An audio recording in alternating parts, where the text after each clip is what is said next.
Bom dia, boa tarde, boa noite. Nós somos o grupo 8 e vamos apresentar agora sobre o problema do caminho mais curto, envolvendo o algoritmo de Dijkstra. O grupo é formado pela Gabriela, pelo Henrique, pelo João Vitor e por mim, José Lucas. Bom, primeiramente a gente começa falando aí sobre os grafos, né, que são estruturas matemáticas que permitem codificar os relacionamentos entre pares de objetos dentro de um código ali, dentro de um modelo matemático que a gente vai apresentar. Né? Então, os grafos, eles basicamente trabalham com os objetos que são os vértices, né? Que formam os conjuntos que são todos conectados por linhas que são chamadas de arestas, né? E todo esse conjunto que é formado, eles modelam as conexões que vão fazer sentido ir para o código e para a resolução do problema que vier a ser o caso. Eles são muito utilizados, então, para modelar problemas em diversas áreas aí de conhecimento. E muitos desses problemas que são utilizados gráficos, eles têm a capacidade de solucionar problemas reais, né, do cotidiano, de maneira simplificada, e por isso que eles são tão relevantes dentro da aplicação da programação matemática. Esse aqui é um exemplo de um grafo mais teórico mesmo, onde cada linha dessa é a aresta e os nós são os vértices. E ali eles estão formando um conjunto que estão todos conectados através das arestas. Bom, alguns exemplos, né, de grafos, a gente tem como principal exemplo aí de grafos no nosso cotidiano, que seriam as conexões que nós realizamos aí com as redes sociais em utilização. Além disso, trazendo para um contexto mais voltado para a nossa disciplina, temos o contexto aí de resolução de problemas e otimização de situações aí no campo da engenharia de produção, principalmente relacionada à logística e cadeia de operação, né? No caso, para poder otimizar rotas e economizar recursos e tudo mais. Então, eles são utilizados muito para modelar esse tipo de problemas. E em diversos ambientes, assim, de várias formas, pode-se observar, então, a representação deles em redes, como vocês podem observar aqui nesses dois exemplos, que isso nada mais é do que uma forma de descrever as relações existentes entre os componentes de um sistema, seja qual ele for, né? Seja no sistema mais digital ou no sistema mais, vamos dizer assim, industrial. E aí trazendo, né, como eu disse, né, além nesse exemplo da parte da engenharia de produção, a gente tem outras aplicações que está muito relacionado a problemas de planejamento, programação e controle de produção, problemas de planejamento e, claro, com esse, o principal aí, se não de mais destaque, problemas de operação logística. E aí, tratando alguns conceitos básicos aí sobre os grafos, principalmente a gente tem os grafos dirigidos, que são aqueles que apresentam sentido definido, seguindo apenas uma única direção. Temos os gráficos não dirigidos, que são aqueles que as arestas não possuem sentido definido.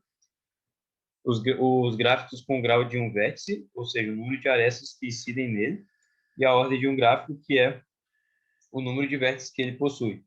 Então, aqui está um exemplo, aqui com os seus vértices e os seus nós ali, né, que cada um se compõe, assim, representado por V1, V2, V3, enfim, realizando um número de conexões aí presentes. Além disso, outros conceitos básicos são o laço, que é o vértice de partida, que é o mesmo que o mesmo da chegada, né? O caminho, que é a sequência de vértices, de modo que do primeiro até o último encontro sem arestas ligando ao próximo. Então, o caminho ali ele é o que junta, conecta dois laços. E o gráfico ponderado, que é o gráfico onde possui pesos associados a cada uma das suas arestas. O problema do caminho mais curto aí, que é no qual a gente vai tratar nessa apresentação, nesse artigo escolhido, ele tem como objetivo encontrar o menor caminho possível entre um ponto inicial e um ponto final. A gente pode relacionar com aquele modelo teórico, ou seja, a gente está buscando entender de um ponto de partida, de um ponto de chegada, ou seja, dois laços ali, de que forma a gente vai traçar um caminho mais rápido possível ali. Então, né, é um problema cotidiano aí, se a gente for levantar como um grande exemplo aí questões de GPS, a gente tem exemplo como Waze, enfim, Google Maps, ele pode ser moldado considerando o custo, a distância, o trânsito, o tempo. Então, são variáveis que são utilizadas na hora de rodar o algoritmo. Aí, como eu disse, o exemplo, né, do GPS, né, que é o mais, é o exemplo mais clássico aí em relação a esse tipo de problema. E ele pode ser representado por meio de gráficos ponderados, orientados ou então não orientados. E a gente principalmente vai utilizar o algoritmo de Dijkstra, que vai representar esse problema na linguagem em C.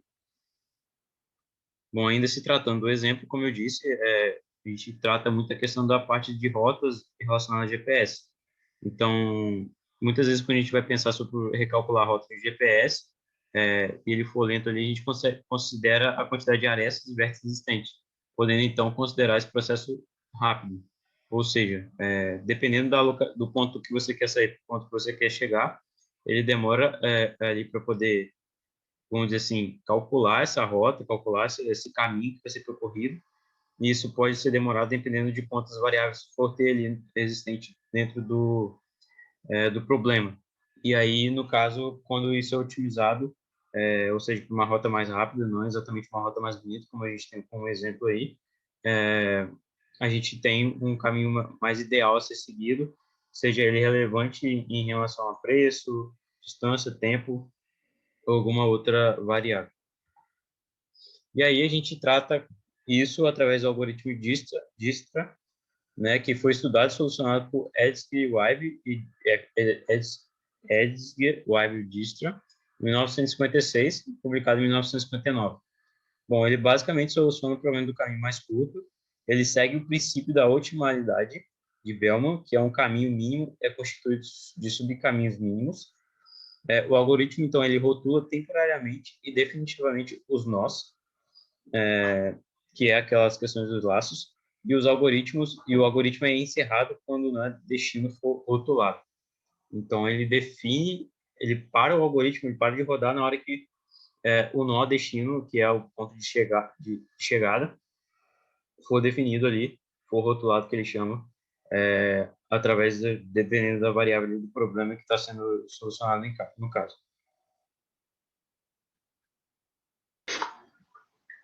Bom, para apresentar o uso do algoritmo para resolver um problema do escopo da engenharia de produção, a gente pesquisou um artigo cuja busca foi feita no Google Acadêmico. As palavras-chave foram problema do caminho mais curto, que teve 264 resultados, e algoritmo de Dijkstra, com 3.380 resultados. O artigo escolhido foi o problema do caminho mais curto aplicado a uma distribuidora. Foi publicado em 2018 no Simpósio de Engenharia de Produção.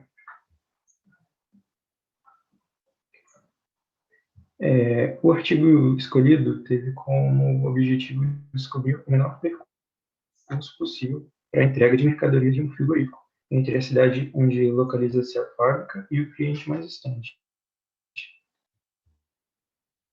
A edição está localizada no sudeste goiano. Os dados coletados foram sobre as rotas e os pontos de entrega para onde a empresa distribui entre as cidades mais próximas. O Google Maps foi a ferramenta para encontrar a distância entre as cidades e o Solver da Microsoft Excel foi a ferramenta usada para resolução do problema do caminho mais curto. Problema de pesquisa operacional foi minimizar o percurso percorrido em entregas realizadas entre as cidades de Catalão, que é a origem, e Turvelândia, que é o destino final. Para a elaboração do modelo, foram selecionados um ponto de origem, que é Catalão, e 8 pontos de entrega, sendo que Turvelândia é o ponto mais distante da origem. Sendo assim, cada cidade tem uma letra correspondente. Catalão é A, Anhanguera é B e assim por diante.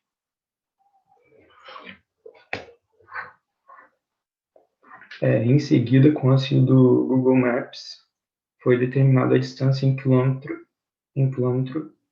entre as cidades. Por exemplo, esse primeiro, a origem A até o destino B, deu 61,9 quilômetros. De A para C, 114,7 quilômetros, e assim por diante, até ter todas as possibilidades de entrega. Obteve-se assim a rede elaborada. Opa! Obteve-se assim a rede elaborada, onde os círculos com essas letras são as cidades e as setas, que são as possíveis ligações com a distância. Aí o gráfico orientado ponderado, vértices, pontos de entrega, e arestas, distância entre cada ponto de entrega.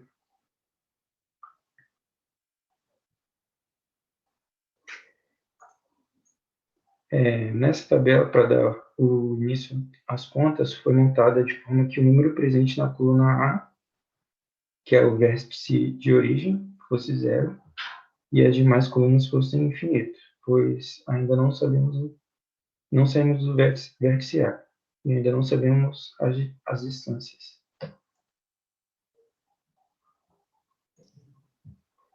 Depois, começa analisando as arestas que partem do vértice origem e suas respectivas distâncias.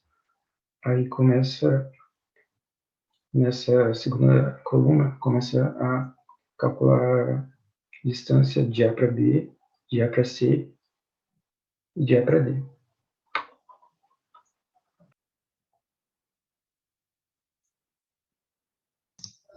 Beleza, vou seguir aqui, continuando que a explicação do João. Basicamente, a tabela, ela funciona da seguinte forma. A gente tem um vértice aí de origem, que é o vértice A, e é definido como ele é a origem, é definido o número zero para ele.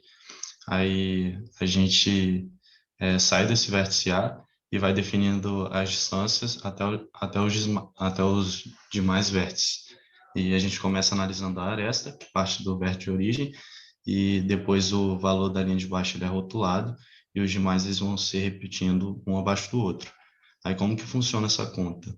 O vértice seguinte ele é sempre somado à distância percorrida que foi encontrada no menor subcaminho anterior a ele.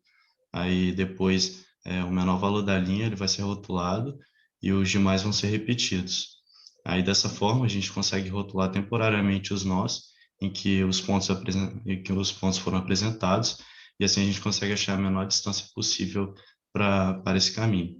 E a gente só termina esse laço após chegar no nó de destino. Seguindo aí, o primeiro campo ele tem o valor zero, o segundo campo, seguindo a conta, ele é o próximo a ser preenchido, é o campo B, que ficou com o valor de 61,9. O outro campo, a gente pode perceber que ele teve uma repetição ali do laço, né? E aí o mesmo valor se repetiu um abaixo do outro. O campo D, que foi a soma do campo anterior, do melhor subcaminho achado para ele, teve um valor ali de 75,1. Pode, pode passar.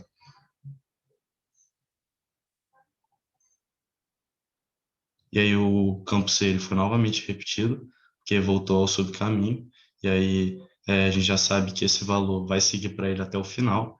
A partir daí o campo E, foi encontrado o valor do campo E, e com o caminho, a partir do subcaminho do C, está mostrado ali na primeira coordenada. Depois o ponto F, que também foi achado a partir do subcaminho do C, aí o ponto F se repete novamente, a partir do mesmo subcaminho, e depois o campo G, que foi encontrado a partir do subcaminho E, e o campo H depois, que foi também encontrado a partir do subcaminho E, e aí dessa forma a gente conseguiu chegar no último campo, que é o nó I. Pode passar. Pode passar.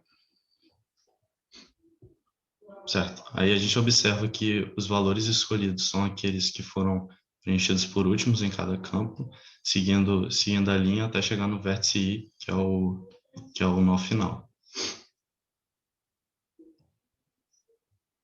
Agora aqui falando especificamente sobre o algoritmo que a gente utilizou, a gente primeiro ali tem a definição das bibliotecas. Algumas bibliotecas são mais diferentes, como a Conio.h e a Process.h, mas as outras são bem comuns. A gente definiu um valor qualquer arbitrário para não atrapalhar na nossa conta e também definiu uma outra variável que corresponde ao número de nós do problema. A gente atribuiu no início uma função, um próprio nome do algoritmo, né, bem genérico, Dijkstra, e cada nó vai ser representado como a letra do vértice. Aí depois disso, a gente também definiu um vetor que ajuda a não dar erro nos números da conta.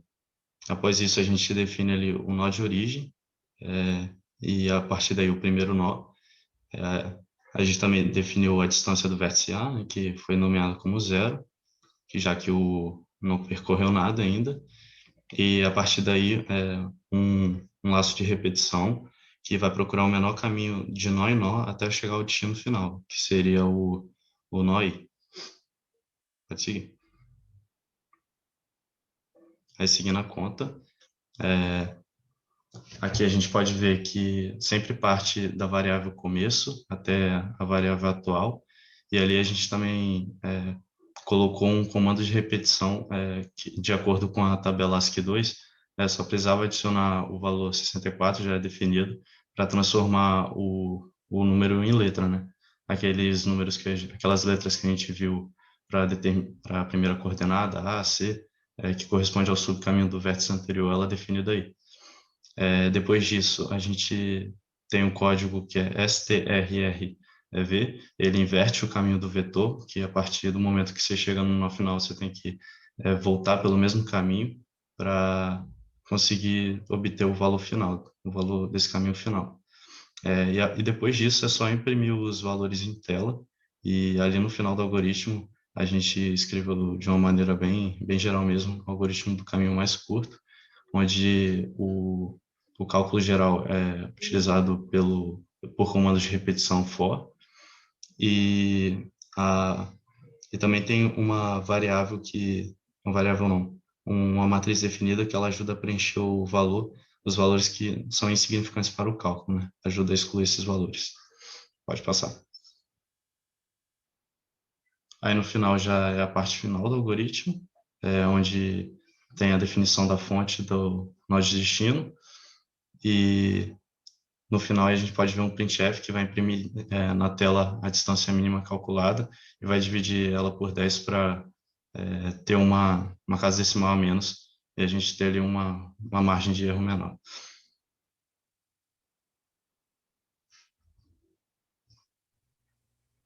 Bom, aqui foi o resultado do modelo encontrado. Na parte onde está as linhas vermelhas foi o menor caminho encontrado e as linhas pretas são os caminhos alternativos, as rotas alternativas. A solução foi encontrada através da aplicação do problema do caminho mais curto com auxílio do algoritmo. A distância máxima encontrada foi 527,7 quilômetros. A rota foi percorrida começando pelo Catalão, Ipameri, Marzagão, Morrinhos, Buriti Alegre, Panamá, Goiatuba e Tuberlândia. A distância mínima, que foi a rota em vermelho, foi de 343,3 quilômetros e a rota foi iniciada no Catalão e percorreu por Marjagão, Butiri Alegre, Goiatuba e Tuberlândia. O resultado foi compatível com o valor encontrado através da ferramenta Solver do Excel. A conclusão referente ao artigo. Foi possível encontrar o menor caminho a ser percorrido do ponto de origem até o ponto de destino, que era do Catalão até a Tuberlândia. A aplicação do problema do caminho mais curto foi comprovado que é eficaz. E os benefícios foi a redução do tempo gasto no trajeto, minimização dos custos e aumento do nível de serviço prestado aos consumidores.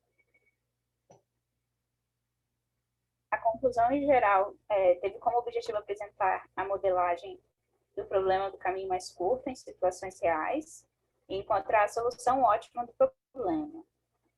Foi encontrada uma solução ótima através da aplicação do algoritmo, diminuiu a distância total da rota, contribuiu para o processo decisório no âmbito empresarial.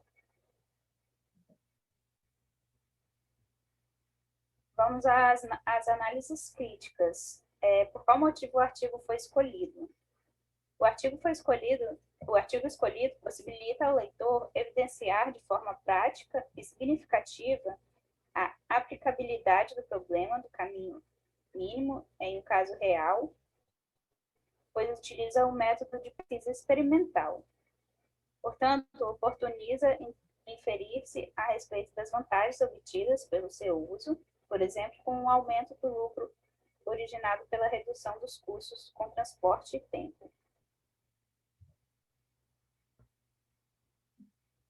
O resultado obtido foi satisfatório?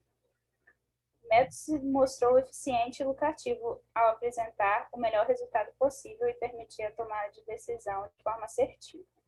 Contudo, é válido ressaltar que os resultados são baseados apenas no trajeto percorrido em decorrência de uma situação ideal, sem presença de variáveis adversas a não ser a distância.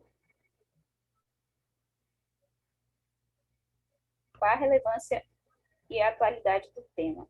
As atuais corporações apresentam a necessidade de uma constante busca por melhorias que otimizem seu processo produtivo. Portanto, cabe aos envolvidos do processo decisório valer-se das ferramentas disponíveis que permitem o alcance de tal objetivo de forma assertiva. Outro ponto de destaque é a redução do custo com o transporte, que a resolução também propicia, gerando assim um aumento no lucro. Essas foram as nossas referências utilizadas durante o trabalho. Obrigado pela atenção de todos e essa é a finalização do nosso trabalho.